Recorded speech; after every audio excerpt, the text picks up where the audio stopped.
चाहे आप absolute beginner हो या कंप्यूटर साइंस के इंटरमीडिएट स्टूडेंट हो, आप अगर ऑपरेटिंग सिस्टम को पढ़ते हैं तो वहां पर आप एक वर्ड ज़रूर सुनते हैं, कर्नल। और ये शब्द आपको काफ़ी परेशान भी करता रहा होगा। तो आज के इस वीडियो में हम इसको एक्सप्लोर करेंगे, डिटेल में समझेंगे। तो वीडियो को अगर अंत तक देखेंगे तो आपको कंप्लीट अंडरस्टैंडिंग बनेगी कि कर्नल एग्जैक्टली क्या होता है।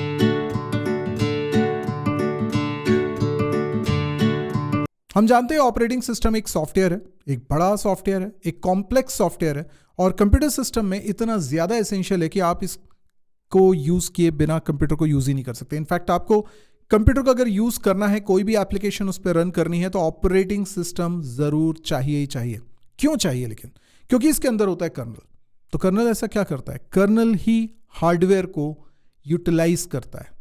हमारी कोई भी एप्लीकेशन रन हो रही है तो उसको अपना काम करने के लिए हार्डवेयर की ज़रूरत है। मैं एक छोटा सा एग्जांपल देकर बताता हूं। जैसे मान लीजिए आप गूगल क्रोम को यूज़ करते हैं या VS कोड को यूज़ करते हैं या नोटपैड को यूज़ करते हैं, ये सब एप्लीकेशंस हैं।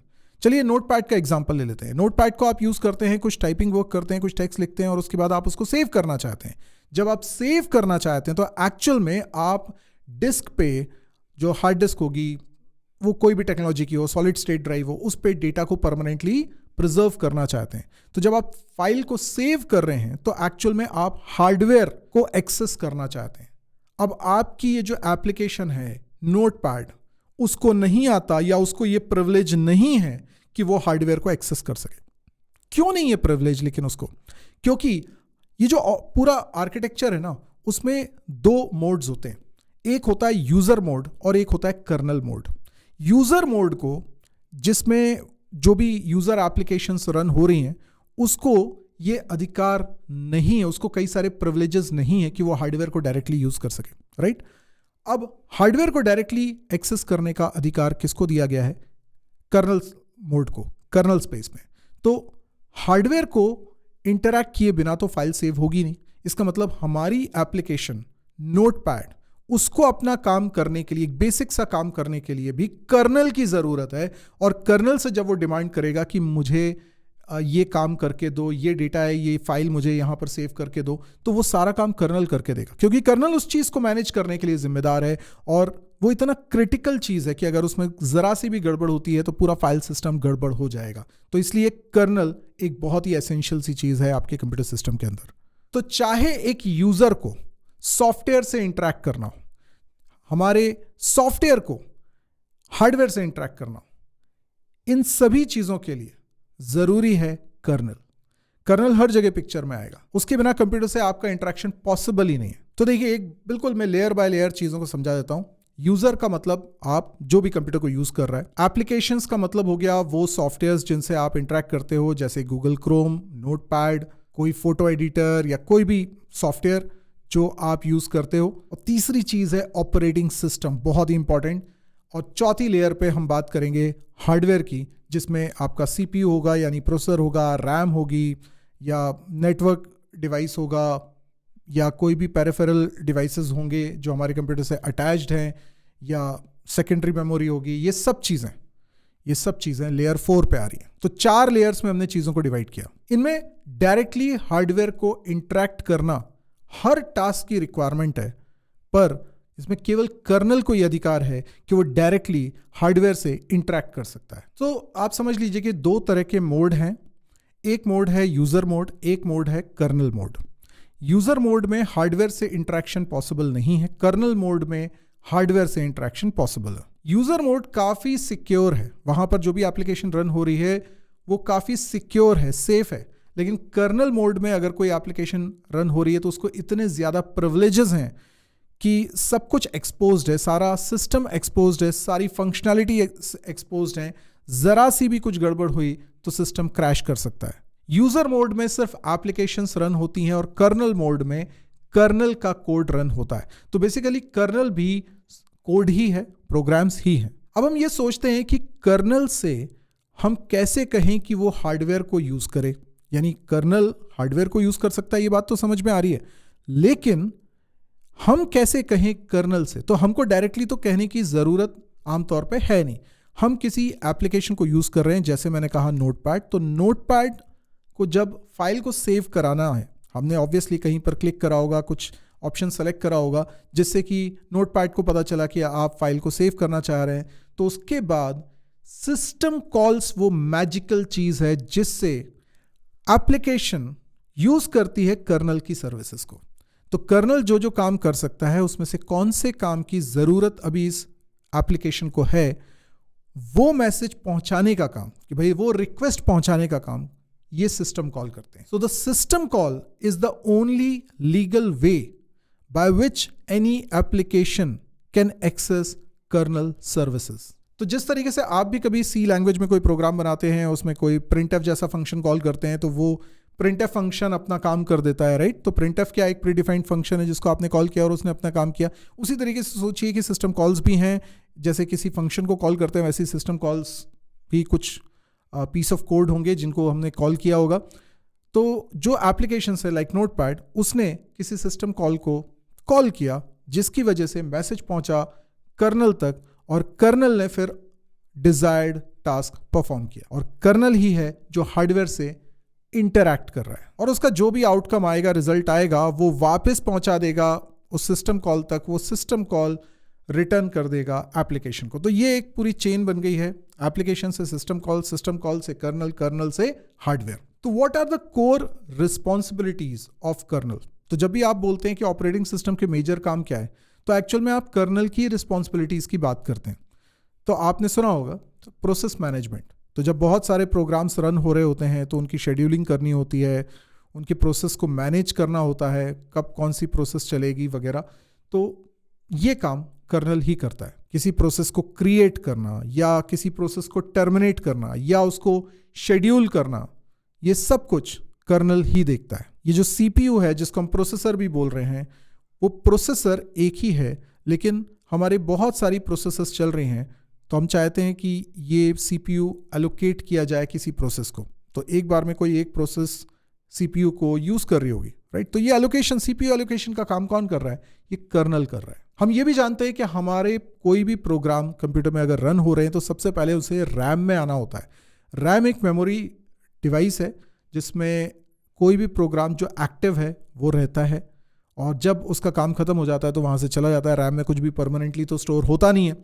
तो रैम में किस जगह पर मेमोरी मिलेगी, कितनी मेमोरी मिलेगी, ये सारी चीजें कौन डिसाइड करता है, यानी मेमोरी का एलोकेशन कौन डिसाइड करता है? ये कर्नल डिसाइड करता है। इवन आपने वर्चुअल मेमोरी का कॉन्सेप्ट भी समझा होगा, तो वर्चुअल मेमोरी को भी कर्नल ही मैनेज करता है। So the complete memory management is one of the responsibility of kernel. और सेकेंडरी स्टोरेज में हम फाइल्स को स्टोर कर रहे होते हैं। ये फाइल्स को भी कैसे मैनेज करना है, फाइल सिस्टम कैसे मैनेज करना है, ये भी कर्नल की रिस्पॉन्सिबिलिटी है। किसी नई फाइल को क्रिएट करना हो, उसे डिलीट करना हो, उसमें कुछ मॉडिफिकेशन करने हो, फाइल से रिलेटेड कोई भी काम, वो सब कर्नल टेक केयर करेगा। और फाइल से रिलेटेड कई सारे परमिशंस होती हैं। तो किस यूज़र को क्या परमिशन है, किस फाइल पे आप केवल रीडिंग कर सकते हो, केवल राइटिंग कर सकते हो, ये सारी जो परमिशंस हैं ये सब भी कर्नल ही मैनेज करेगा। और हमारे कंप्यूटर में ढेर सारे डिवाइसेस हैं, चाहे वो कीबोर्ड हो, मॉनिटर हो, प्रिंटर हो, स्कैनर हो, कोई सा भी डिवाइस हो, इन डिवाइसेस को भी मैनेज करने का काम कर्नल का है। तो जब इन डिवाइसेस को यूज़ करना होता है तो ज़रूरत पड़ती है डिवाइस ड्राइवर्स की, और डिवाइस ड्राइवर्स को यूज़ कौन करता है? कर्नल ही करता है। कौन सा यूज़र किस चीज़ को एक्सेस कर सकता है, यूज़र प्रिविलेजेस क्या हैं, यूज़र एक्सेस कंट्रोल क्या है, उसको भी कर्नल ही मैनेज करेगा। तो हम कह सकते हैं सिक्योरिटी एंड एक्सेस कंट्रोल ये भी कर्नल का एक मेजर काम है। अब अगर एग्जाम पॉइंट ऑफ व्यू से भी हम कर्नल के बारे में पढ़ते हैं तो हमें एक बहुत ही इंपॉर्टेंट सवाल की तैयारी ज़रूर करनी चाहिए। वो ये है कि कर्नल कितने प्रकार के होते हैं। कर्नल मेजरली 2 प्रकार के होते हैं, या कई जगह पर ये 3 भी कहलाते हैं। कैसे?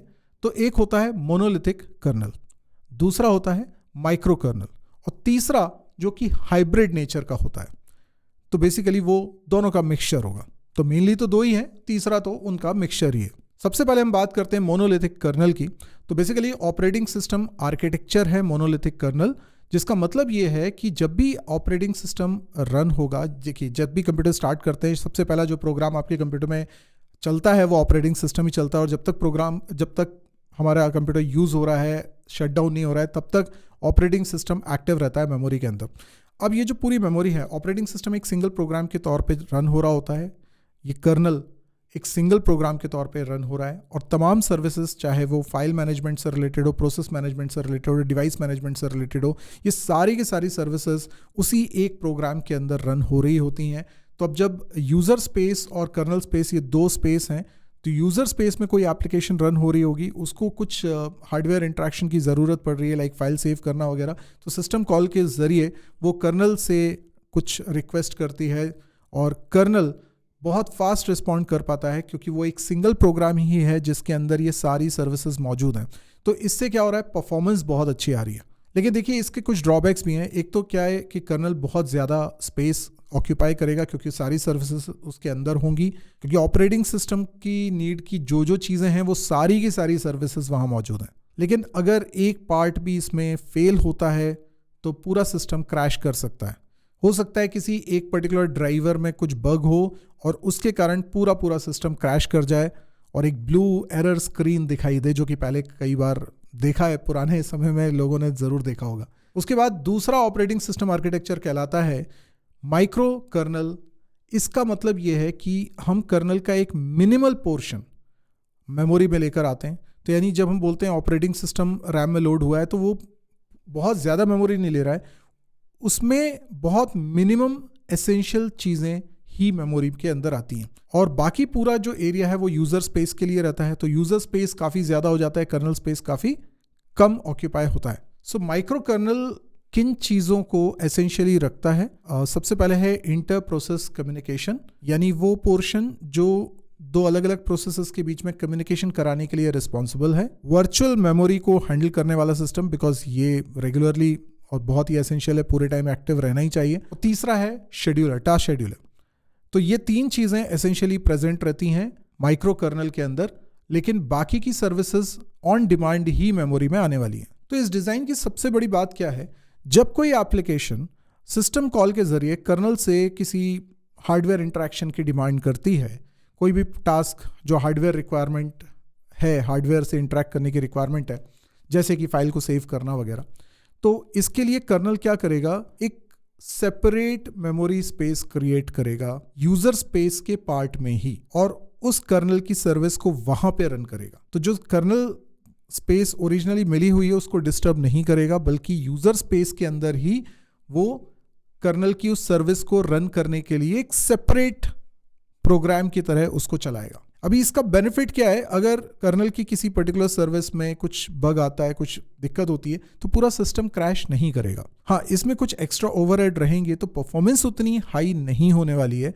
जितना मोनोलिथिक डिजाइन में। लेकिन अगर सिक्योरिटी की बात करें तो ये काफी ज्यादा सिक्योर होता है, क्योंकि कर्नल को जो प्रिविलेजेस हैं उतने प्रिविलेजेस यूजर स्पेस में नहीं रहते हैं। और हम ये कह सकते हैं कि एक बहुत छोटी स्पेस है जिसमें हमारा क्रिटिकल कोड रखा हुआ है, कर्नल स्पेस, तो किसी भी हैकर के लिए बहुत कम पॉसिबिलिटी है हैक करने की। तो अगर हम इसके ड्रॉबैक की बात करें तो मेन ड्रॉबैक स्पीड का ही हो सकता है, लेकिन बाकी सारे जो हैं ये काफ़ी फ़ायदेमंद हैं।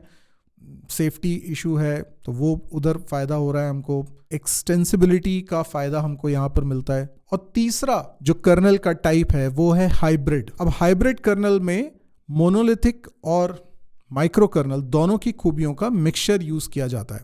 और आज के जितने मॉडर्न ऑपरेटिंग सिस्टम्स आप देखते हैं, चाहे वो विंडोज़ के कोई भी लेटेस्ट वर्जन हो या मैक का कोई भी लेटेस्ट वर्जन हो, वहाँ पर आप ये हाइब्रिड कर्नल को ही देखने वाले हो। कई लोग ये सवाल पूछते हैं कि ये कर्नल अगर कोड है तो ये किस लैंग्वेज में लिखा गया? तो मेजरली कर्नल लिखा गया है सी लैंग्वेज में और असेंबली लैंग्वेज में। कुछ जगह पर C++ को भी यूज़ किया गया है। इनफैक्ट अगर मैं बात करूं स्पेसिफिकली माइक्रोसॉफ्ट की, तो उन्होंने विंडोज़ के लिए अब रस्ट को भी यूज़ करना स्टार्ट किया है। लेकिन अगर हम मैक की बात करें तो वहाँ पे C++ का ज़्यादा यूज़ हुआ है। तो आज की डेट में भी जहाँ पर हम बात करते हैं AI की और बहुत नई नई चीज़ें आ गई हैं और हम बोलते हैं कि क्या C language, C++ language relevant है आज के मार्केट में भी, तो ये कभी आउटडेट होने वाली नहीं है, ये मार्केट में हमेशा रहने वाली हैं। अगर हम इनके यूज़ केसेस समझेंगे तो हमें समझ में आएगा कि ये बातें करना कि क्या C लैंग्वेज आउटडेटेड है, क्या C++ का मार्केट नहीं रहेगा, ये कितनी फिजूल की बात है। ये हमें तभी समझ में आता है जब हम ऑपरेटिंग सिस्टम जैसे सब्जेक्ट की कोर चीज़ों को समझने की कोशिश करते हैं। तो आई होप आज के वीडियो में आपको समझ में आया होगा कि कर्नल क्या होता है, उसकी इंपॉर्टेंस आपको समझ में आई होगी। तो जब आपसे कोई बोले कर्नल तो आप उसे ऑपरेटिंग सिस्टम ही मानिए, क्योंकि वही है एक्चुअल ऑपरेटिंग सिस्टम। आज के लिए इतना ही। ऑपरेटिंग सिस्टम में आगे सीरीज में और भी वीडियोस आते रहेंगे, तो बने रहिए। इस चैनल को सब्सक्राइब करिए, अगर नहीं किया है तो वीडियो को लाइक तो कर ही सकते हैं, नहीं करना है मत करिए। कमेंट जरूर दीजिए कि आपको ये वीडियो कैसा लगा।